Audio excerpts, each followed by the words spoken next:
everyone, Calliaa here, and I'm back with another Calliaa Learns to play. So if you're tuning into this series for the first time, this is really a series where I'm focusing on trying to get better at the game, really kind of focusing in on playing just a couple of decks, learning the ins and outs of it a little bit, talking about some of the mistakes. So something else that I thought could be kind of a good idea to do was keep a record of the games that I win, the games that I lose, kind of what I was playing against. So that's what you see on the screen here. I've now played 10 games so far, obviously not a huge sample size with this current version of the deck, and you'll see that down in the description of the version that I'm playing here. But so again, looking at these 10 games, you can kind of see the deck that I was playing against. I tried to kind of write down what the main features of it was. So we had the Zoroark deck, that Clefairy deck with the Weird Deer, that Wheezing that shuts down all of your abilities, played a mirror matchup, some kind of weird Machop deck, an Arceus, Urshifu, and etc. You can kind of all see that there. But so far, you can see we're doing pretty well overall. We've won 7 games and only lost 3. So again, pretty decent record overall. We're actually going to be focusing in on this game specifically today, this Lost Cram / Charizard. It's actually seemed like a build very similar to the one that won Peoria recently. So I thought it was kind of a perfect game to showcase how well we can potentially do with this deck against a build you're probably going to see a lot on the ladder coming up. But over time, I'll be keeping track of the different versions that I'm playing and how well I win and lose. Maybe also see, does this deck generally do better first or second? Right now, not enough data to really kind of know for sure, but I think this can be very helpful for us in learning how to play this deck over time. With that said, let's kind of jump into the game and see how we do against this Lost Box Cram deck. And see how we could have maybe played it a little bit better, even though we did wind up winning in the end. But before I do that, I want to, again, ask everybody to go ahead and like the video, get us subscribed as well. I've really appreciated everybody that's been liking the content and, subscribing as well. I'm still pretty small, obviously. I don't have a ton of subscribers, but really, this is further than I ever really kind of thought that I would get, and I've just been having a lot of fun bringing content to everybody. So thank you so much for the people that have been watching. And please, if you haven't subscribed, go ahead and do so, because I am planning on doing a special announcement once I get to 50 subscribers, so you won't want to miss that. All right, so let's jump into this game. And this is going to be a game that is against a Lost Box deck. It's actually very similar to the deck that just won Peoria. And I actually want to go ahead and talk about something that I feel like I did pretty well here. I had 2 choices of starter Pokemon. I had the Empoleon or I had the Palkia. And I was actually, for once, thinking about what my opponent was possibly playing. There are just Lost Zone decks running everywhere. You've got the Giratinas, Goodras, these Lost Box with the Cramorants. So I was actually thinking for once about okay, what do I want to potentially do here that can maybe mess with my opponent? So I actually went with the Empoleon specifically thinking about that. So I was happy for myself for once. And this is a game where I feel like I started off pretty well. The Greninja was a good draw. Let me concealed cards, get something in my discard. That's something I think I've talked about in one of my other playthroughs with this deck, where if you don't get energy in the discard, you're really not doing too much. You can't use Melanie's. Your Palkia's VSTAR ability obviously is not super useful. So you want to try to get energies into the discard sooner rather than later. I'm really finding the more I'm playing, the more important I'm realizing that the Greninja is. Probably going to be fast forwarding here in the recording. I want to kind of get through some of the parts where not too much is happening, but you can see what the opponent is doing. They go ahead and just Colress, get a couple of cards, put some cards in the Lost Zone. Unfortunately, they do have an escape rope here, which does allow them to do a little bit more. There's maybe an argument that I shouldn't have played anything, but I don't really think much of an argument for that. Eventually, my opponent is able to just get 4 things into the Lost Zone and then just brings up the Cram and hits my Palkia. So after this hit, I get this quick ball, and that is definitely something I'm a little happy to see. It lets me potentially go find some stuff. I'm really kind of thinking here what I want to get. I'm actually going to talk about the choice that I'm going to go for in a second. So let's get to that. All right, but so this is where I'm looking through cards in my deck. And, if you look at the deck list for this, I've got the Oranguru, got Palkias, got Kyurems, Greninja's already down. Really, our only other potential choice is Crobat. That is what I go for. I do feel like the way that I played the Crobat was kind of in a risky way. I was being a little greedy with it. we'll jump ahead to when I do play it, and we'll talk about kind of why I went with that sequencing and why I feel like that was probably a mistake.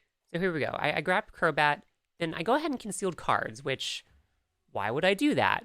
You know, that gets me 2 more cards in my hand, then that makes the Crobat a little bit weaker, but here was my thought process for why I was doing that. I was hoping I was going to draw some cards that I could actually play without filling up my hand more. Didn't really work out for me all that well. So I probably should have just gone a little bit less risky and just played the Crobat initially. It kind of works out similar, where I'm able to get those 2 cards again, but again, I could have easily drawn some stuff that I just couldn't have played at all, and then the Crobat was just kind of a dead draw for me. So I think it would have just been safer to go ahead and play the Crobat, even though it kind of worked out for me in the end. So jumping ahead a little bit on the same turn, I'm able to draw into Irida using the Oranguru that I got, and it's actually something I was really happy to see. It lets me go and get my Palkia. Kind of my main strategy that I'm looking for here is to evolve, get enough energies into my discard, power up both my Empoleon and my Radiant Greninja. The Lost Zone decks are really weak to, obviously, Greninja, and I want to try to get that off before he plays a Manaphy. You'll kind of see a little bit later that this guy actually runs 2 Manaphys. I didn't realize this version of the deck runs 2, so I see it going to the Lost Zone, and I'm like, oh, yes, perfect, so I'm not going to have to worry about that. And then I just turn my brain off, and I don't even notice the second Manaphy that he plays later. But at least for right now, what I'm really thinking about is I want to power up this Greninja really quick before the Manaphy comes down and try to pick off a couple of those cards, and then also shut him down with this Empoleon as much as possible in the meantime. So this Irida lets me do that perfectly, because then I can go evolve my Palkia, so it's set up to be able to get that Star Portal, and also lets me grab a Balloon so I can retreat back into this Empoleon, which we'll skip ahead and see that in just a second. So my opponent's turn, you know, they unfortunately have a Chorus, which does allow them to put more cards in their Lost Zone, but we do a very good job of shutting him down. It actually leads me into another play that I'm going to want to talk about in a second. So we're going to kind of skip through the opponent's turn a little bit and go to my next turn. They basically just play this Chorus and then don't do anything else. It's also where I noticed that they put the Manaphy in the Lost Zone, so again, I'm thinking awesome here for me, because I've never seen a deck run more than 1 before, so I just, again, shut my brain off and stopped even looking for it after he put that in the Lost Zone. Skipping ahead to my turn, drawing this Quick Ball was something I was really happy to see. This at this point, I only have 1 energy in my discard, so again, what I really wanted to do was try to power up this Greninja, especially now that I saw the Manaphy in the Lost Zone. That way I can take out 2 Comfeys. So this allows me to do that very easily. I can use a bucket to get an energy in the discard with both concealed cards from Greninja and a Quick Ball. The Kyurem actually will be very helpful, so I do wind up grabbing it, but I didn't care too much about that. But again, really what I was excited about to see here was the ability to get 2 more cards into the discard, so that allows me to really charge up my Pokemon finally with my Star Portal.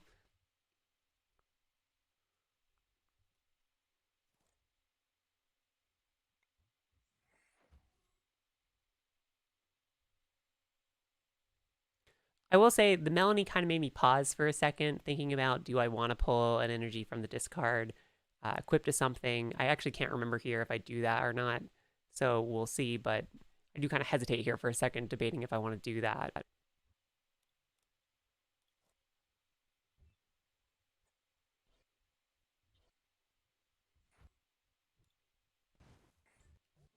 I decided ultimately did play the Melanie and realized there's no reason for me to kind of play too quickly here. I can just take the knockout on the Cram, give 1 energy to my Greninja, and get full use out of the Star Portal. I didn't want to just equip the 2 energy I had remaining, but I liked seeing those extra cards from that Melanie, so again, didn't feel like I needed to go fast here.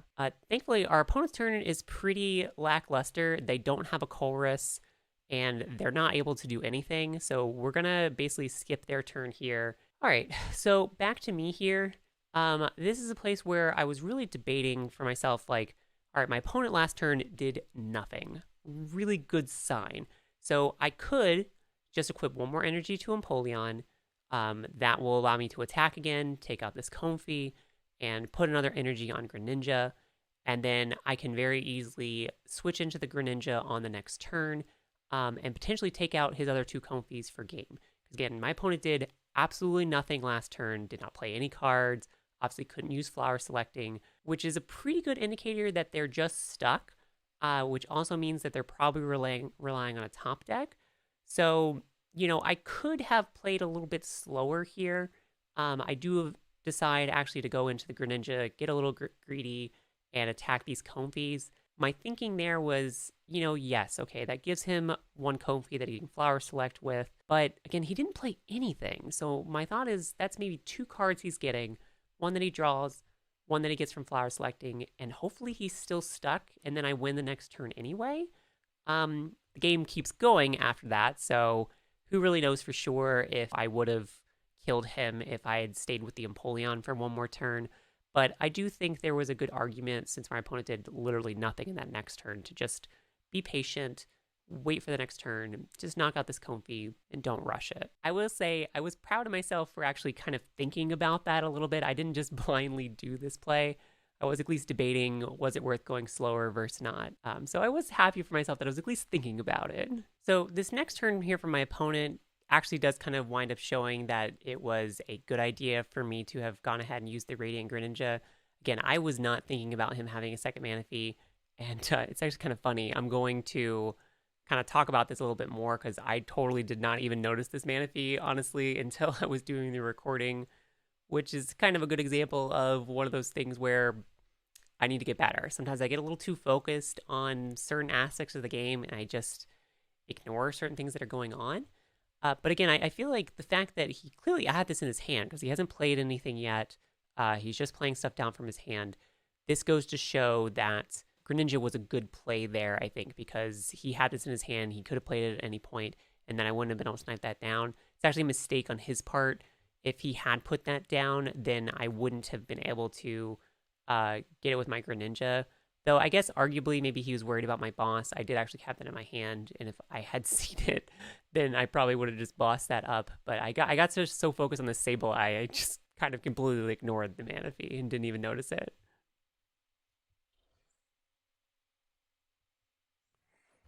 Another thing that I was doing an okay job at watching for, though I could definitely do better against these decks, was keeping track of how many things he had in the Lost Zone. At this point, I knew he had 7 cards. I had just looked at that relatively recently. So with the Comfy, that gives him 7, or 8 rather, and then with a potential Colress, that does give him up to 10, which does activate the Sableye. The Sableye was something that I was worried about in this matchup. It's actually, again, the main thing I was focused on at this point. Again, that's something you always got to be thinking about when you're playing these Lost Zone decks. You've got to really be keeping track of not only what they've Lost Zone, just to kind of get a sense of what resources they've lost, but also how close are they and how quickly could they potentially get to powering up the various things that they might be running.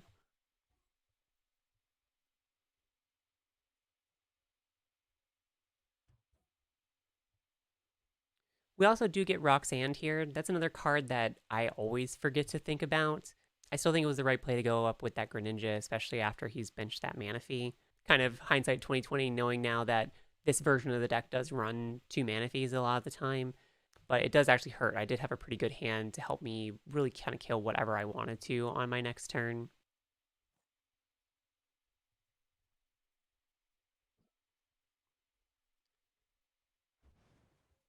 So back to my turn, and I want to talk about a play that it's actually impossible because of the Manaphy, but I want to talk about it anyway just because I need to be thinking about the possibility of doing these types of things. Pretty much typically with my Radiant Greninja, after I use Star Portal, I tend to just be like, impossible to power up. Equipping 3 energies? No, way too much. This thing's done for. But if he didn't have the Manaphy here, something that I could do is go ahead and equip for turn, and then use the Oranguru to put this other energy back on top, and then use Kyurem's Glaciated Worlds to power up my Greninja again, and then snipe 2 more of his Pokemon. Again, I can't because of the Manaphy, but I can't use that as an excuse for why I didn't think about that play. I didn't notice the Manaphy like I talked about earlier, so it certainly wasn't on my mind. And I just didn't even see the Greninja as a potential option. But this is one of those things that's definitely kind of important to look for with this deck. Glaciated Worlds, I always forget, allows you to equip to any of your Pokemon. So you can actually power up this Greninja and really any of your Pokemon pretty quickly with that Kyurem. Like, you don't just need to be attacking with that Kyurem. Kyurem actually is a pretty good supporter, especially when you're teamed up with a Oranguru, to get energy on your Pokemon where you need it and get some acceleration off. So look for those plays if you're playing a similar type of deck.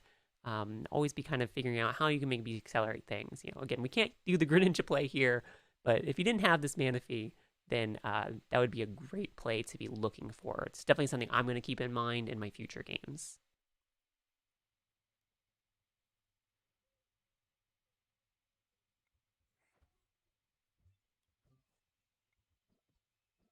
Here's kind of another place where you could argue that I made a mistake here. It might have been a good idea to go ahead and boss up that Manaphy and take it out. At this point, I'm pretty sure he still just has 8 things in his Lost Zone, so unless he's got a Colress, he's not powering that up. I'm actually pretty sure that he does after this next turn, but that's kind of beside the point. But the reason I feel like that is potentially better is even though the Greninja is going to get sniped off relatively easy with a Sableye, I do run a Nessa in this deck. And Nessa would allow me to potentially pull back the Greninja to, again, do some plays where I could snipe more things off the board. So if I had picked up the Manaphy here, then that really opens up the possibility for me to have this Greninja get powered up really quickly again to pick off 2 Pokemon.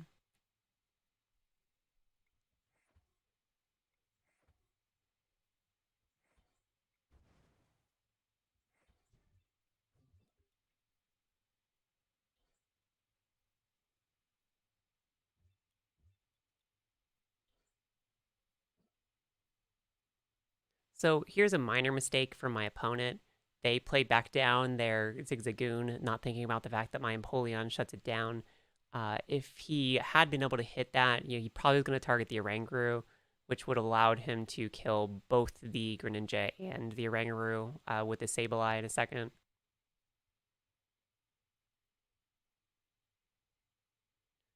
So this Colress does get him up to 10.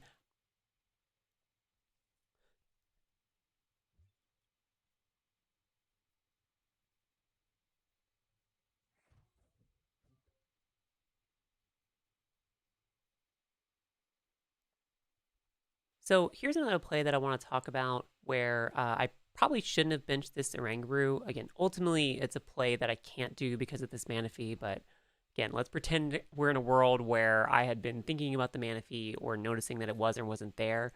I want to talk about this because, again, it's a play that I think you should look out for in your games. So if I didn't bench this Oranguru, I've got the Nessa in my hand. I'm pretty sure there's 3 or 4 energies in my discard at this point as well. So what I could have done is gone for my Radiant Greninja, gotten 3 energies, rebenched the Greninja, drawn 2 cards, potentially powered it up a little bit by equipping for turn or using Kyurem's ability, or again, just equipping to my Empoleon and letting one of those energies go back to the Greninja. So helping me to set up to be able to snipe stuff off the bench that I wanted to. But I'm going to be honest, what I was worried about was this Miltank because I was being dumb. I was not thinking about the fact that Empoleon shuts off that ability as well, even though during the game, shortly before, I had just kind of been like, haha, you played your Zigzagoon and it does nothing. I was really worried about this Miltank because I was like, oh my god, I can't damage it with anything.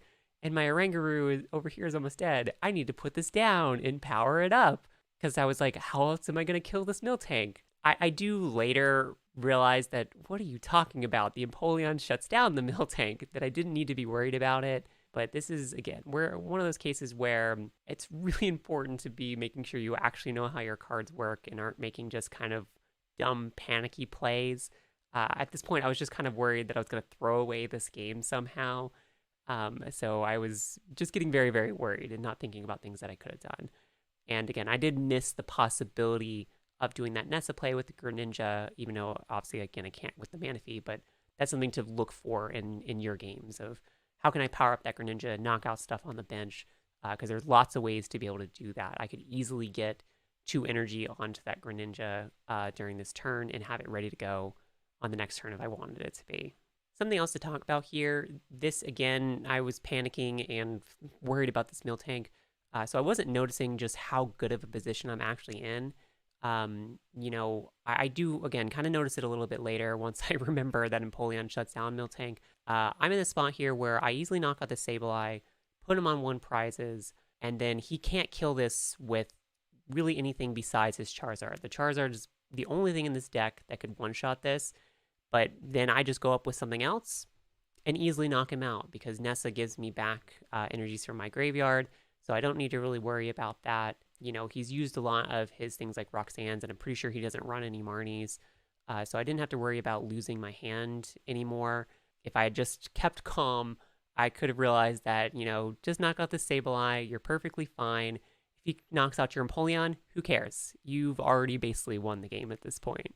But I do let things get a little dumb here for a second just because, you know, I wasn't thinking about how my cards work and how it might, how the next few turns might play out. So again, you'll see in a second here, I equip an energy to the Oranguru, panic thinking, oh my god, I gotta take out this Miltank with Oranguru somehow.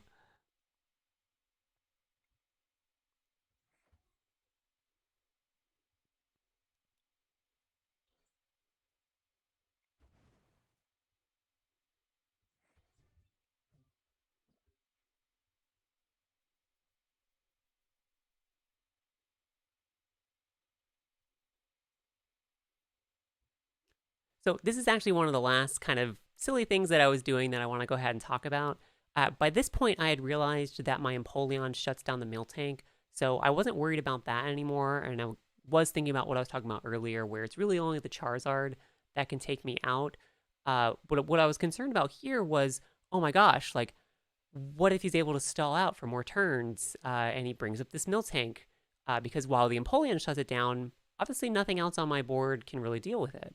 So I was worried about him finding some kind of way to be able to come back. Always am worried about my opponent being able to do something because I just don't know what other decks run well enough to feel too confident about where I am in the board state. And I do tend to panic during games when I feel like I'm potentially about to throw away what seems like an obvious win.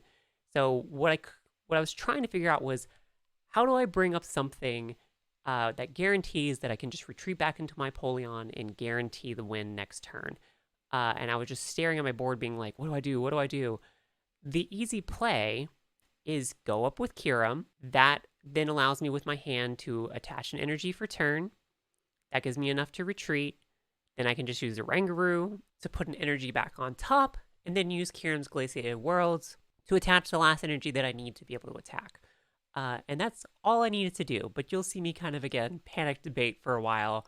Oh my gosh, how do I make sure that I can get into my Empoleon so my opponent doesn't stall for another turn and somehow find a way to take 5 prizes?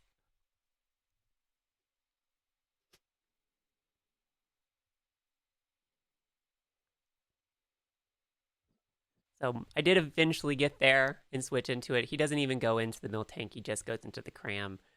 So the game is pretty much over from here. You know, I'm able to just equip an energy and kill him. So we'll just fast forward to the end, just so you can see the rest of the game.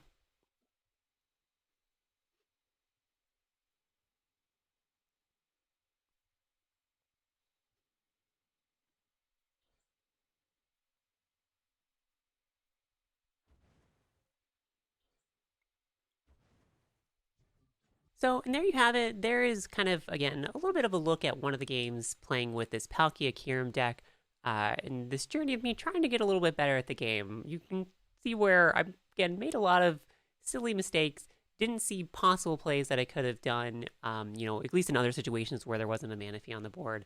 So I do think I learned a lot from this game. You know, I've been trying to really focus on what I could do better in every single game that I'm doing, so I can just get hopefully slightly better with each game that I play. So if you liked this video and you kind of liked this format, you know, please let me know by liking the video, you know, maybe commenting down below. I'm really kind of enjoying doing content like this. And again, I feel like it's kind of helpful, hopefully for me to learn. Hopefully it's helpful for you as well. So I hope you enjoyed it, and I will see you in the next one.